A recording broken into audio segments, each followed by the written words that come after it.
What up, everybody? It's Sponsor here, and today we've got a special video. This is going to be a 2-for-1 and a summation of the current Gold versus CSiE rivalry. Yes, it's a back-to-back Riviera match following up that last Seaside game that we saw last week where CSiE got taken down by Gold. And this should be coming out Christmas Eve as my gift to you. So spike your eggnog, get the family around the laptop, and watch some hardcore Wick competitive action. And just as the teams form, we'll just fast forward a little bit. And I want to highlight what I'm doing here. And this is important for every Riviera match. It's deciding where to go. So in Riviera, you have two choices. And notice, I think it's pretty clear what choice I'm making, okay? I want to push the mill, and that's J-Man's favorite place to push as well. And also this is J-Man's perspective. I kind of forgot to save this replay. So thanks, J-Man, for the replay. And yeah, this map, you're kind of faced, at least on the USSR side, with an existential crisis. It's like, where do you go? What do you attack? Because you can't be passive from this position. You have to attack somewhere. And look at this. We've got enough players for a 5v5, and we got Wally in here. So we've finally got like the CSiE proper match mode squad, other than Blitz, who's going to be replaced shortly. And I tell Wally when he gets in here, this is me communicating the plan. And I do this all the time. I do this in pubs too. Usually I say, let's push the town, because the pub players love to push the town. And it's very successful. It's almost like the only strategy you see on this map. If anybody does execute a strategy, like, there's levels. Like, you could sit here and kind of do nothing, or like throw little attacks everywhere, but generally, you're going to want to pick a side and attack it. And we get Peru in here as our final thing. And I'm microing Peru because I know he's an unreliable match mode player. Like, he's a great air player, but he kind of plays to his own tune when it comes to match modes. And I'm saying, like, no nukes for you. Pool to J-Man. Pool to the inf player. I don't want to see any secret last-minute nukes, because that's going to make us rage quit. And yeah, the accusations of stacking are already happening, but here we go. The game has started. So it's a 5v5. We're doing a typical one player plays mediums, one player plays heavies, and we're pushing the mill. That's a standard. This is like your bog standard match mode strategy. And we'll see what Gold does. And just to talk about the Gold team, again, we're diluting the Gold. But I think we're putting strong players. Like, Diamer and Frenok are both excellent match mode players. Like, they have more match mode experience than MXB. And they have equal amounts with Clark and Donald. Actually, I think they probably play more match modes than Donald even. Like, they've been attending every event. And from their team, Frenok is on Inf. MXB is on Armor, so he's switching off his comfortable air. Putting Clark on the mediums, that's classic. We got the two weakest players on mediums. And Donald, if you saw, is on heavies. And right away, we've got a mistake by Small Island engaging the heavy air AA and the medium AA air instead of attacking the heavy air. And our initial mill push gets stopped. And I don't overcommit in the initial phase. Like, you don't want to send heavies up there right away. You kind of want to slowly push up here because it is very, you're going to get dived by air. You kind of want to get your caps first. So we share our caps and we get up here. We manage to get these three. And that gets you in a safe kind of neutral space. And then you make your decision to attack. And then Donald just diving us. And we don't have, it'd be nice I like to keep the mediums tucked here, not over here. Or like you split them, like have a couple over here and a couple over here. So you have that line of sight, because air tends to wrap around here and dive you, and it's hard to react. Now, I want to talk about Wally a little bit. So in that last game, we had Small Island on support. And support is really hard, especially in 4v4s, to play at the highest level. And I would say the best support player in the game right now is Wally for 2 reasons. Actually, yeah, for a few, actually 3 reasons. And here, this is my initial, I'm setting conditions for the mill push. But I want to talk about Wally for a second. Wally is great support for a couple of reasons. He always has mutually supporting AA. So we're going to watch that. That's going to be a theme of this one. Like, look, he loses one AA, but there's another one coming all the time. And like, same thing, these guys can support each other. Second, he always targets the scout. And this is what, it's the easiest thing, guys. Like, you select your AA, you hit TR to smoke it, and then you click on the scout. Always just click on the scout and then smoke. And I'm getting a decap. This is actually a mistake by my part. Like, I overextend, and I should have waited for this to fall before I decap. Because I just get wiped out by air. We get a heavy already dropped on us, and they can get an easy recap. And I kind of suck our team into, like, I get wiped there. But Wally will click your scout and kill you every time. And it's just the most painful thing to handle as air. Like, just try to play, if you don't think that he's the best support player in the game, try to play air against him. And when he has like a competent armor player, it's agony. It's just so agony to deal with him because he kills your scout every time. Like, you need to play differently to handle him. And then beyond that, he does what we call a supportive mindset. So, and this is funny, he hasn't changed the colors of me and J-Man, so he's confusing. Like, he's telling me to get on there and he's waiting for us. Like, this is classic polite support play, but yeah, he figures it out. That's why you need to have custom colors for everybody. Look, he targets the scout again. Donald is cleaned up. But the supportive mindset is he gives TA to players. He doesn't spend TA himself usually. Maybe he'll save for TA Nuke, but he's feeding J-Man and myself consistently. And notice we take the mill. We managed to, all we did was a cluster, a tank buster, and then a whole team effort to get up there. And J-Man is already switching it up to pressure the town. And this is that 1-2 punch that you need. I'm e-begging for TA. Like, look at how much TA J-Man's holding. And just because, like, Wally's feeding both of us. And this team is now facing a dilemma. Like, they have to deal with a slow push in town, and then they have to desperately throw everything up here, and we just sit back. And again, look, mutually supportive AA. We got the mediums giving line of sight. Like, watch this. Donald's gonna have a tough time, and J-Man has got the heavy arty. Look, I'm marking the scout, forcing flares out of it already, and he cracks a missile off. That's a vulnerable scout. And look, he's just gonna click on it. Dead scout. Now, Donald did kill my tanks, but that's okay. These APCs, questionable. Very questionable. But yeah, Wally, great support player.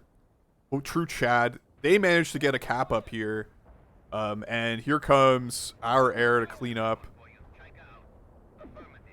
Killing this overextended heavy tank. And we're going to be... Look, I'm now... Oh no, J-Man's got a second drop. I'm dropping clusters. Because I realized, like, we have a decent position up here. Let's, like, really push the town. The Boogle, like, confuse them, overwhelm them.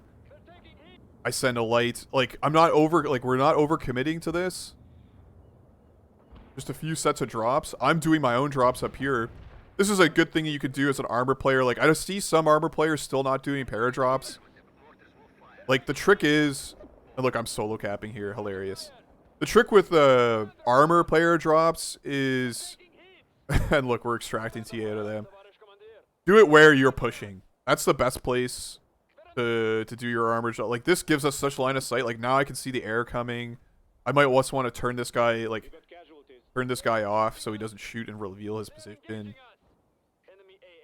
And it's easier to micro your drops if they're all... Like, if all my units are here, it's way easier to micro, especially if you're not... super esports micro. And we just get another cap here, and it's not looking good for the gold bros. And I'm not listening to my own advice here. I'm dumping 3 drops over here because I think we have a decent position now. Like, I got my forward drop. I guess I could have some drops back here, but it doesn't really matter. And what does NATO do from this side? Like, they can try to hold the town and they can try to decap Mansion, but when you don't hold the mill, it's the swing. Like, this is why the mill push is so effective. This is why it was the meta in most clan matches and competitive games. And like, look, we're just saturating the town in drops now. Like, their TA is going into destructive TA. And MXB isn't doing drops to support Frenok, and Frenok I don't think is getting enough TA to outcompete J-Man and myself. And again, like, Wally's support style is to just dump TA onto the armor and infantry so they can do stuff like this. And I just want to note another thing, like, Peru is playing split choppers here, and this is incredible. Like, this is match mode level heavy air. Like, this is what you want to do, just have a couple choppers poking in certain places. Like, this gives us line of sight. This kills overextended heavy tanks. I mean, it's a really micro challenge. Like, look, he's microing over here and he can't micro over here. This is why split chopper is very difficult. Same thing, like, I'm struggling to micro my paradrops, and I think J-Man is a little bit too, because we have a lot to do on both sides of the map.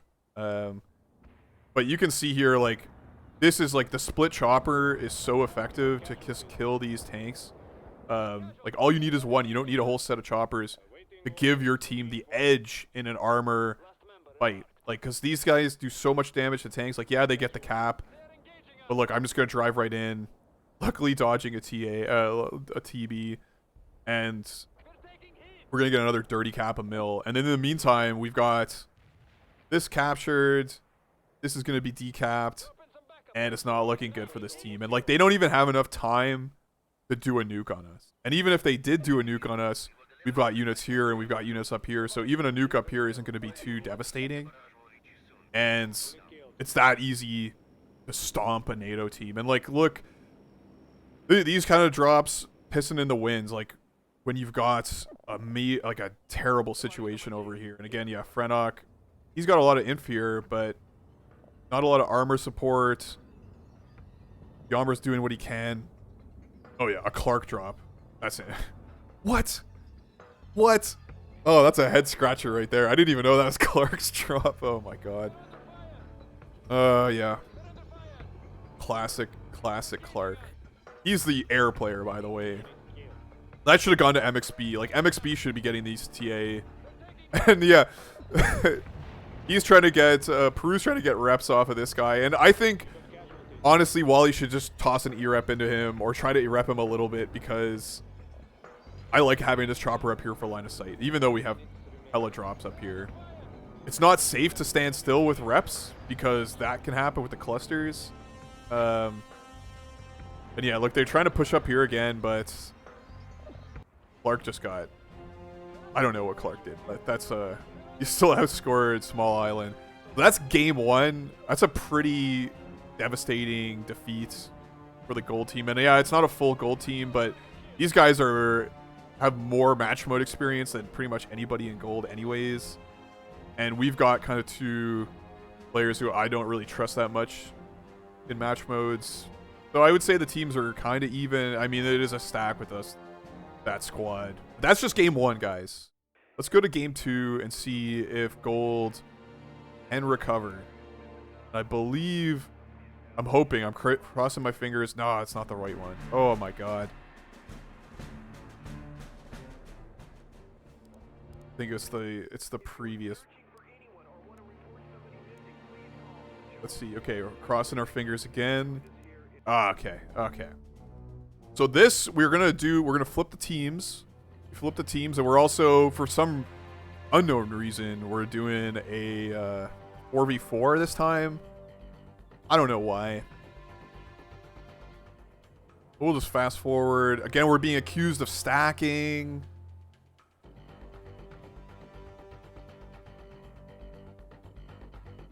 And just to talk about NATO side, so as I said before, the USSR side has an existential crisis in terms of it doesn't know what it really wants to do. Does it attack here? Does it attack there? So that's like the French existential crisis. It's like, oh, what do I do with myself? The NATO side has a kind of an existential crisis, as in, oh my god, we are going to die. How do we prevent this? And it's because it's vulnerable to both a town push and the mill push. And it does, like, you don't know what's going to happen to you until it happens. And like, you see it every day in pubs.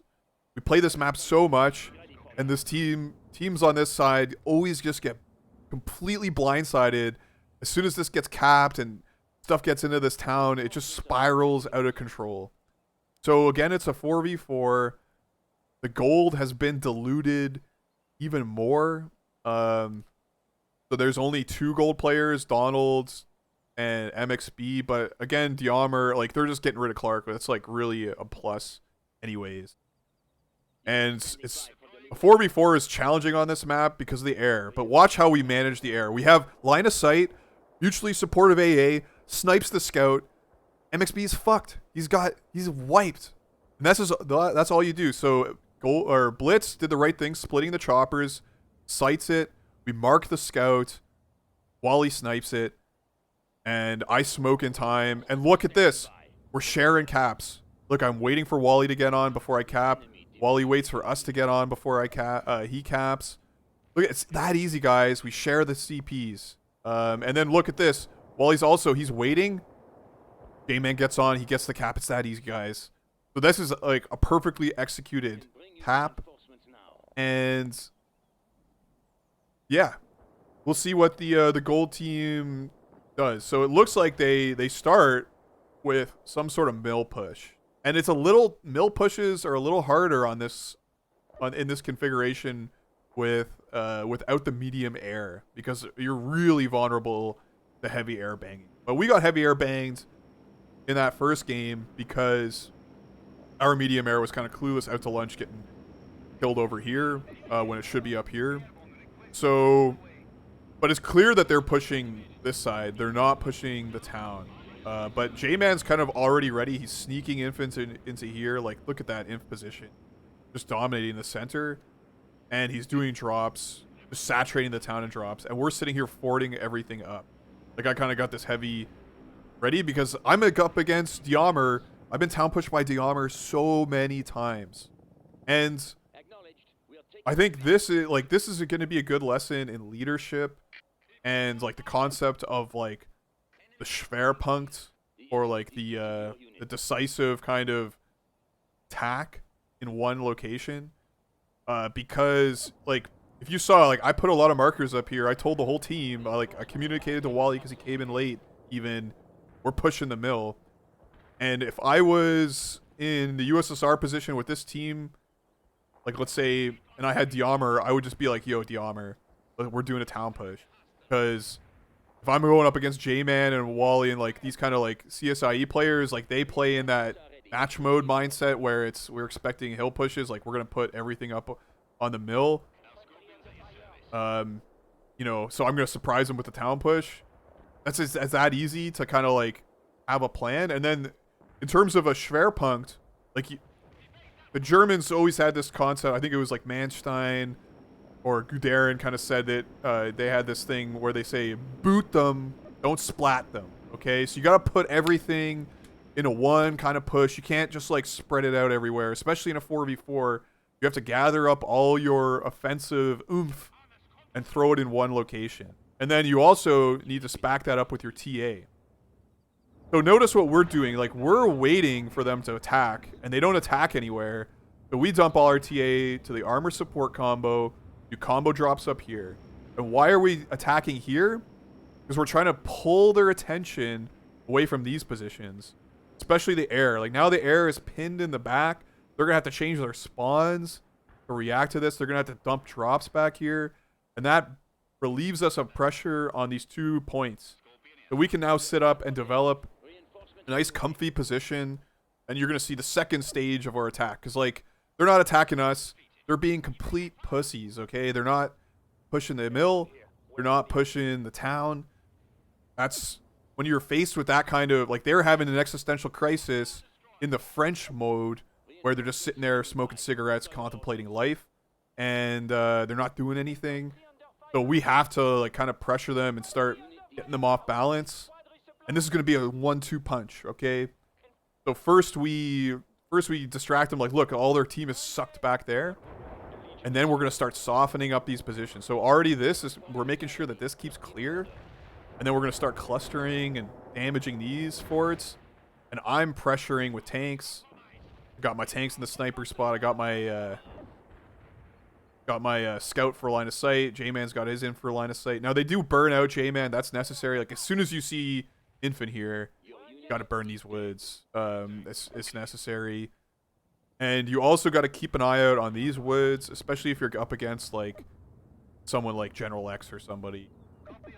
They're going to be doing dirty. Like, look, there's a drop right there. So you have to keep an eye out for drops like this. Renek's also doing drops into town. But notice, again, he's not doing them everywhere. He's doing them piecemeal. And it looks like he's only getting 2 down at once. So he's obviously starved of TA. And Donald is not doing drops of his own. Like, I have more drops. So, like, cumulatively, we have more drops than them. And now the pressure is starting. Like, we're doing some devious backdrops here. So, continuing the pressure here. But now Wally is clearing these points. And we're going to go for some YOLO decaps. So, look, I've got lights charging. Not overextending my heavies. Yammer gets so lucky keeping a frickin' this guy on here, but I've got so many more light tanks. I'm just gonna keep chucking in the light tanks. And now the NATO side is very much pressured. Okay, like they have to do something. They're on the back foot. Oh, these drops are getting cleaned up though. Look, once again, Wally snipes the scout. Like, and he's got a mutually supporting AA. Like, it's just. Like, I don't, like, MXB is a good air player. Like, I don't know if he's, like, good player caliber. Like, I think the only air player who can give Wally trouble is maybe good player or maybe, like, Elian. Elian is pretty dangerous. Like, you have to play very conservatively or you have to use scans. And, like, we are in, actually, like, NATO on this map has cheap scans, so you might as well use it. And look at, this is so fucking lucky. What a dirty cap, though. So it's not all over for the gold team yet, or like the gold composite team. Like, this is like 50% gold, I guess.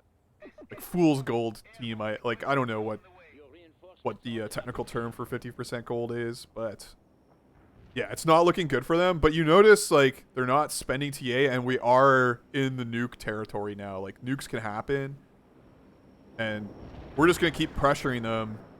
Like, we got them in a nice position. We don't have to, like, do anything crazy. We just have to keep poking these and, like, slowly grinding them down. And we can get them in the death position soon, which is where we cap these, generate a ton of TA, and then just start spamming arties into the spawn. And look at Bliss is just YOLOing into their spawn to kill the med arty. J-Man was complaining quite a lot about the med arty, but the armor. And look, so their air is stuck back here clearing drops. Well, we have captured both of their kind of like gimme points and we're spawn raping. So yeah, it's getting out of control now. And again, we have tanks up here sniping the AA. Like, they can't even cap this anymore. The Inf is in shambles. Wally's having fun with the air to airs. Like, this is just easy mode. You know, sniping the scout, and he gets the air-to-air. Why not? And we get another dirty cap of it. It's just agony to be in this position. And this is why Riviera is considered one of the hardest maps, I would say, to play competitively. Because it requires more than just, like, fine motor skills. Like, even if you can micro... Like, CSiE, for instance, like, you don't have to be a big brain player to play well on CSiE. Like, you need to be quick, and you need to not make a lot of mistakes. Especially in that grinding town fight. But you don't have to, like, have any big brain strategy compared to Riviera, where you have choices and kind of have to work together. Because the map is so spread out and divided, you have, like, 3 kind of areas where you can operate. And you need to have a cohesive team and good comms, or at least good understanding of the plan, in order for things to not fall apart. And, like, look, I'm just, like, YOLOing into the spawn. And we've got air-to-airs in the spawn. trying to kill the Medarty, like, it's just an absolute clown show at this point. Ugh, unlucky. And this is what they do in response. This is where all their TA is. In two awfully placed nukes, okay? This right here, this is why they lost. Or this is why they might lose this, if we're gonna blame any losses. These nukes are in the wrong place, okay? First of all, the nuke up here, that's like 80 TA, do what 18 TA could do. Like 18 TA could have cleared the mill. One nuke here would have been enough to stop our death push, and then a nuke here, like, you have to nuke the town, like, and even like J-Man is ready. He's like anticipating a nuke. Look at how this stuff is right on the edge. Like he knows a nuke is coming here. Like as soon as I see these, I'm like, we won. They wasted 140 TA. They starved. Like Frenach has lost the infight. Like look at the amount of drops that we have compared. And like I'm doing drops. And yeah, they're gonna capture the mill, but it's a very vulnerable, very vulnerable position up here. And because they didn't nuke the town, we don't have to send units there. So we don't have to split our attention. We don't have to replace, like, if they nuke the town, I'd have to spend like half my spawn, and Wally would have had to send half his spawn. And look what happens. Because Wally doesn't have to split his AA up, he can immediately kill gold, or kill the MXB. Because Blitz doesn't have to split his air, he can go do a cheap NATO scan, kill everything up here. Just a dirty NATO scan. Like you really shouldn't be scanning. You're on NATO, and look at this is what he deserves. You deserve that. That's like karma right there. And we can send all our units up here instead of sending half the spawn over here. And J-Man is just dumping, and now he knows we're not going to get nuked in town. He can dump even more drops into town. Like he's chilling. So just an enormous waste of TA. And like, look, they're now in shambles. Like, yeah, they're spread out again. They're having that issue where the supports and armor are split. Like Yammer is doing his own solo town push, and I would say this is a mistake. Like we can kill Donald easily because he's all alone up here, and if I get a tank down to here, like it's not like Yammer is not. This is not a very sustainable push. Like look at all the infant here. They need infant here to keep this push sustainable, because we can just do stuff like this, like rock up with an AA and then J-Man jumps out and recaps it. Like as long as whoever controls these buildings will succeed, and these woods will win the town push. So if you don't have those, your town push is going to fail anyways. And then same thing, like now Diarmer is like, oh shit, I got to send an AA up here because Donald is dying, but Donald's already dead and Diarmer is dead there too. And now we can just continue doing what we were doing before and decapping it. And this is proper nuking. So J-Man had this nuke like 5 minutes ago. Like he had so much TA, and he didn't. I was like, oh shit, we got nuked and they took the mill. Like we got to do something. J-Man's calm, collected, doesn't nuke until we capture the mill and we have them compressed. Once they're compressed in this small space, they're vulnerable to a nuke. And yeah, they can do, again, they're splatting. They're not booting. Like they're attacking. They got tanks up here. They got infantry over here. They got tanks over here. They're kind of attacking everywhere. Random air-to-airs, okay. But they're not concentrating in one place. And now we can just, because they've been wiped out, we can splat them because they have nothing anywhere. So, and now finally Frenach gets his drops down, but you know, imagine how differently this would have gone if they just dropped like one nuke onto town and then just kind of cleaned us up. Or maybe they could have dropped a nuke here and a nuke there, cleaned us up, and then done clusters. Like, and then they threw all their units into here and then do clusters up here when we overreact. Instead, they're getting like basically totaled off. And like, look, we have so much TA. Like this is like typical NATO response. Like they did 2 drops in a town. We're going to do 6 drops at them instead. So like they have no hope of ever taking town with that many drops. And this is my biggest critique of gold play. Like the TA management, sometimes it's really good. Like in that CSiE game, it was really good TA management. But Then they do stuff like this where they just save for 2 nukes, misplace them, and then completely lose the drop war. And it's like, you know, what are you guys doing? Like, this would have been completely different. I know also they never, like, picked a side to attack. Like you saw, it's not that hard. Like, I say this all the time. It's not like a secret that you have to pick a side in Riviera USSR to push. And you have Diamer on your team. Like, I would be like, yo, Diamer, town push. Diamer would know what's up. Like, he would just carry you. So yeah, that's a kind of a strategic error and a tactical error with the TA usage. And then, yeah, we're just going to do drops. Like, more drops up here. Like, I never saw any tank drops out of Donald. Never saw any para drops out of Donald. Like, I know he does them. Like, he can clearly do them and micro them, but it just doesn't... He doesn't choose... He chose to do the big 140 EA expenditure. So, yeah, that's... This is why I think there is still some imbalance between the two teams. And, like... This is the last kind of gold versus CSiE. Like, I think there was one more that I posted, that kind of like POV version, and then when when General X comes in and he's like, "These teams aren't fair." Like, what the fuck? Like, CSiE is stacking. Like, that's why. Like, this shit is why it says it's stacking to put, you know, basically whatever team has J-Man and Wally is a stack, and I guess like I'm a decent armor player, so that's a stack too. But yeah, this is the final final of the official gold games, gold versus CSiE. So I think it's like the score was 3-1, maybe 5-1 officially. But gold is still a good team. Like, they could have taken this game if they just did a little different strategy, and maybe spent the TA a little wiser. But I'm hoping that we can continue this rivalry and get better games in the future, especially like some straight up gold. Like, they have some good players who didn't show up on this event who could have really changed it. But yeah, I think the competitive scene is still alive and well, and I will see you guys in the new year with some more games, and hopefully we can organize some more match modes. We can have some more gold games. Yeah, take it easy, guys. Later.